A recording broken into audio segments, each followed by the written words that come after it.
Pas eliminimit nga Kupa e Shqipërisë, trajneri i Vllaznisë Edi Martini analizoi humbjen ndaj Dinamos, duke theksuar se një moment i vetëm vendosi fatin e ndeshjes dhe të gjithë përballjes. Sipas tij, skuadra zhvilloi një lojë të mirë dhe krijoi raste, por nuk arriti të i konkretizojë, ndërsa shprehu keqardhje edhe për tifozët për humbjen e përjetuar. Ka ndeshje që zgjidhen me një gol.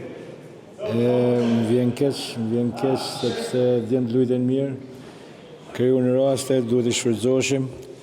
Them që në total ka ndeshje shumë më mirë e jo nëse e tyne, dhe minut 30 kena kanë shumë superior që rekoshin e pjesë parë, ato e rriten për parë raste, për me përjashtim një rastit, ne kishim shumë raste në pjesën e parë.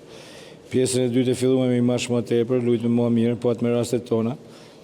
I humbë, ajo është e pafalshme. Duke shënu, duke kanë port, hash një kundërsulm tillë, është gjëna.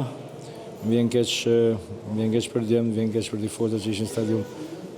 Duhet ecim para, ne është shumë të rëndësishme të hanen. Martini u ndal edhe te ndikimi i kësaj humbje në dhimbsinë e sezonit, duke theksuar se objektivat e skuadrës mbeten të pandryshuara. Normalisht mërzitesh edhe të vjen keq, është më tepër kur ban lojë, krijon raste, por nuk ka vend për mërzi.